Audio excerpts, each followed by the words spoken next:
ఉద్యోగాలు పదే పదే మీరు 2 లక్షల ఉద్యోగాలు ఇస్తా అన్నారు. ఎక్కడ పోయినాయి మీ 2 లక్షల ఉద్యోగాలు? అసలు తెల్లారేయాలి కదా అధ్యక్ష.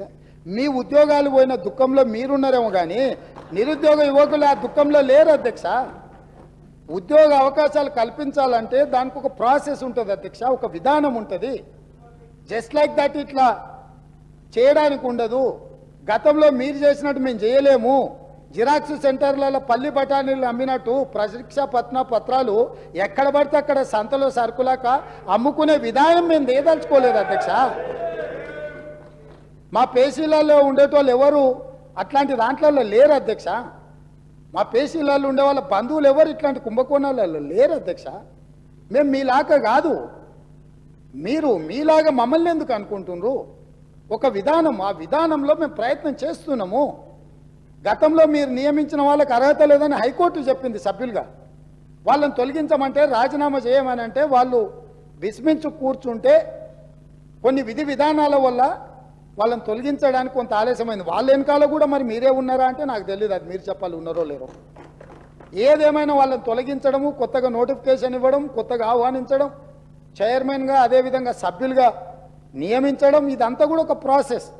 ఇదే కాకుండా గతంలో ఇచ్చిన నోటిఫికేషన్లకు కూడా ఎంతసేపు మీ ఉద్యోగాలను రెన్యువల్ చేసుకోవాలన్న ఆలోచనలో పడి ఆ తాపత్రయంలో మీరు వాళ్ళ ఉద్యోగ నియామకాలు చేపట్టకపోవడం వల్ల వైద్య ఆరోగ్య శాఖలో మీరు నియామకాలు చేపట్టకుండా వదిలేస్తే మేము వచ్చే ఆ సమస్యలు పరిష్కరించి పెద్దలు దామోదర్ రాజనరసింహ గారు మొట్టమొదట ఆ కార్యక్రమాన్ని చేపట్టి 6,956 స్టాఫ్ నర్సు ఉద్యోగాలు ఎల్బీ స్టేడియంలో నియామక పత్రాలు వాళ్ళకి అందజేసిన అధ్యక్ష. ఇది మా చిత్తశుద్ధి. అదేవిధంగా మొన్నటికి మొన్న సింగరేణి బొగ్గు గని కార్మిక సంఘంలో 2 సార్లు వాళ్ళే అధికారిక కార్మిక సంఘంగా ఎన్నికైనరు. కానీ ఏనాడు ఆ కార్మికుల బాగుల గురించి ఆలోచన చేయలే. అందులో కూడా ప్రశ్నాపత్రాలల్లా అదేవిధంగా ఇచ్చిన టెండర్లలో ఏం జరిగిందో భవిష్యత్తులో తేలుతుంది. కారుణ్య నియామకాలు కూడా చేపట్టలే. వాళ్ళ ఇంట్లో మాత్రం 4 ఉద్యోగాలు కారుణ్య నియామకాలు చేపట్టారు. వాళ్ళు ఉద్యోగాలతో ఉంటూనే ఉంటారు, రెన్యువల్స్ మీద రెన్యువల్స్ ఎక్స్పెక్ట్ చేస్తూనే ఉన్నారు. ఎంబడే మా బట్టి విక్రమార్క గారు ఆ కారుణ్య నియామకాల విషయంలో స్పష్టమైన నిర్ణయం తీసుకొని 441 కారుణ్య నియామకాలు మొన్నటికి మొన్న నక్లెస్ రోడ్లో అంబేద్కర్ సాక్షిగా ఉద్యోగ నియామకాలు చేపట్టిన అధ్యక్ష.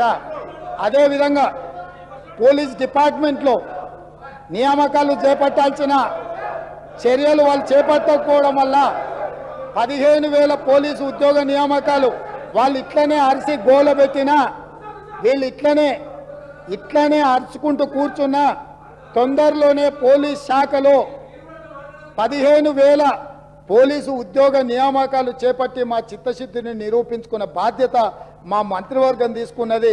వాళ్ళు అరిసి గోల పెట్టిన చొక్కాలు చించుకున్న 15 రోజుల్లో వాళ్ళు అడ్డం పడ్డా సరే 15,000 నియామకాలు పోలీసులను చేపట్టి నిరుద్యోగ యువకులను ఆదుకునే బాధ్యత మేము తీసుకుంటాం అధ్యక్ష. కాబట్టి ఇవాళ గ్రూప్ 1లో కూడా పరీక్షలు లోపభూయిష్టంగా నిర్వహించడం వల్ల high court single bench, high court divisional bench అన్ని కోర్టులు వీళ్ళు అవలంబించిన విధానాలను కోర్టు కొట్టేస్తే లక్షలాది మంది నిరుద్యోగ యువకులు పరీక్షలు రాసి మీ చేతగాని తనం వల్ల వాళ్ళ జీవితాలతో చెలగాటం ఆడుతుంటే కొత్త బోర్డునేసి అదనంగా ఖాళీలను అన్నిటిని కూడా కలిపి ఈరోజు గ్రూప్ 1 పరీక్షలకు మా ప్రభుత్వం క్లియరెన్స్ ఇచ్చింది. తొందరలోనే నోటిఫికేషన్ ఇచ్చి వీళ్ళ వల్ల వయసు మీద పడ్డ వాళ్లకు 46 సంవత్సరాల వరకు ఉద్యోగ అప్లికేషన్ పెట్టుకోవడానికి అర్హత కల్పించి వయసుకు కూడా మినహాయింపునిచ్చి మా ప్రభుత్వం నిరుద్యోగ యువకుల్ని ఆదుకోవాలన్న ఆలోచనతోని మేము ముందుకు వచ్చినాం అధ్యక్ష.